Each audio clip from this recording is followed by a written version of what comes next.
ഫാത്തിമ റളിയല്ലാഹു അൻഹ പ്രവാചകന്റെ മോളാണ്. എങ്കിലും യാ ഫാത്തിമ അൻഖിദീ നഫ്സകി മിനന്നാർ,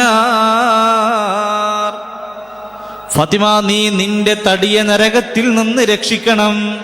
തങ്ങൾ കുടുംബാണ്, ഉസ്താദിന്റെ മോളാണ്, ഷെയ്ഖിന്റെ മോളാണ്, അതൊന്നും കാര്യമില്ല. പ്രവാചകന്റെ മോളോട് പോലും പ്രവാചകർ പറഞ്ഞത് യാ ഫാത്തിമ അൻഖിദീ നഫ്സകി മിനന്നാർ, നീ നിന്റെ തടിയെ നരകത്തിൽ നിന്ന് രക്ഷിക്കണം, നീ തന്നെ ശ്രമിക്കണം. ഫഇന്നി ലാ അംലികു ലക്കും മിനല്ലാഹി ശൈആ, അല്ലാഹുവിൽ നിന്ന് അത്തരത്തിലുള്ള ഒരു ഉടമസ്ഥാധികാരവും എനിക്കില്ല. ഗൈറ അന്ന ലക്കും റഹിമൻ സബുല്ലുഹാ ബിബലാലിഹാ, ദുനിയാവിൽ നിനക്ക് വേണ്ടി തരുന്ന കാരുണ്യ പ്രവർത്തനങ്ങളല്ലാതെ എനിക്ക് പരലോകത്ത് നിന്നെ രക്ഷിക്കാനുള്ള പ്രത്യേക സംവിധാനങ്ങളൊന്നുമില്ല. എൻ്റെ മോളാന്നിട്ട് കാര്യമില്ല. അതുകൊണ്ട് പ്രവാചകർ സ്വയം മാതൃകയായി ജീവിച്ചു. നമ്മൾ ഭാര്യ ഭർത്താവ് എന്താ മക്കളോട് പറഞ്ഞറിയോ? ഞങ്ങളെപ്പോലെ ഒരിക്കലും ചാവരുത്. അതിൻ്റെ അർത്ഥം നമ്മൾ തന്നെ ശരിയല്ല. മകളോട് വാപ്പ പറയാറുള്ളത് ജിമ്മാനെ പോലെ ആവരുത്. അപ്പോൾ അവിടെ അർത്ഥം കുട്ടിക്ക് മനസ്സിലായി ഉമ്മ ശരിയല്ല.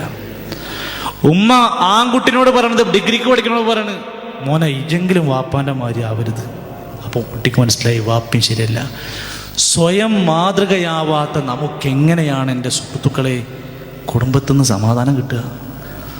അപ്പോൾ നമുക്ക് ആദ്യം നമ്മളിൽ മാതൃകാപരമായ ജീവിതത്തിന് നമ്മൾ തയ്യാറായിട്ടുണ്ടോ? ഉമ്മമാര് സ്വയം ആലോചിക്കുക, ഞാൻ എൻ്റെ മകളുടെ വസ്ത്രം പറയാനുള്ള മാതൃക ഞാനാണോ? നേരാവണ്ണം വസ്ത്രം ധരിച്ച ഉമ്മാക്കെ മകളോട് മഫ്ത ചുറ്റു മോളെ എന്ന് പറയാൻ അധികാരമുള്ളൂ. സമയത്ത് നമസ്കാരം നിർവഹിക്കുന്ന ഒരു ഉമ്മയാണെങ്കിലേ തൻ്റെ മക്കളോട് ആ ചോദ്യത്തിന്, ആ വിമർശനത്തിന് അധികാരമുള്ളൂ. വീട്ടിൽ അദബുകൾ പാലിക്കുന്ന മാതൃകാപരമായ ഒരു ഉമ്മയാണെങ്കിലേ വീട്ടിൽ മറ്റുള്ളവരോട് ഉപദേശിക്കാൻ സാധ്യമാകൂ. ദീന് പഠിക്കാത്ത, ദീനനുസരിച്ച് ജീവിക്കാത്ത, ദീൻ പരിഗണിക്കാത്തൊരു വാപ്പാക്ക് കുടുംബജീവിതത്തിൽ മക്കളോട്, ഭാര്യയോട് ചെന്ന് അത് മിണ്ടാൻ കഴിയില്ല. അതുകൊണ്ട് ഒന്നാമത്തെ പരിഹാരം, നമ്മൾ സ്വയം മാതൃക രംഗത്തേക്ക് നമ്മൾ കടന്നു വരിക. നമ്മുടെ കുടുംബങ്ങളിൽ കുടുംബാംഗങ്ങൾക്ക് നല്ല ചില പാഠങ്ങൾ കൈമാറുക. തൗഹീദിൻ്റെതായ പാഠങ്ങൾ അവരെ പഠിപ്പിക്കുക. ഏറ്റവും വലിയ പാപത്തെക്കുറിച്ചുള്ള ഗൗരവമായ താക്കീത് കൊടുക്കുക. അതോടൊപ്പം പുതിയ കാലഘട്ടത്തിലെ മക്കളെയും ഭാര്യമാരെയൊക്കെ പഠിപ്പിക്കുക. ഇവിടുന്ന് നമ്മളെല്ലാവരും പോകണം. ഇവിടുന്ന് നമ്മളെല്ലാവരും യാത്ര പോകും.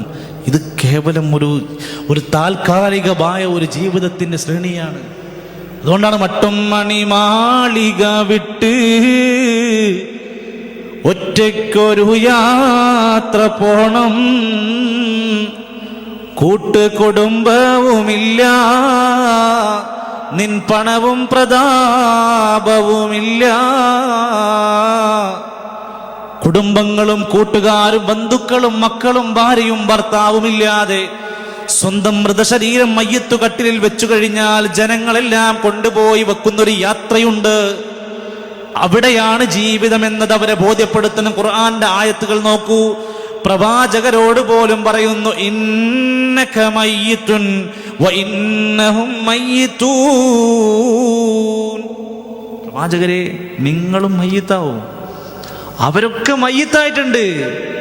എത്ര അമ്പിയാക്കന്മാര് അവരതാ പ്രവാചകരോട് പറയുന്നു, അവരൊക്കെ മരണപ്പെട്ടു പോയി, താങ്കളും മരിക്കും.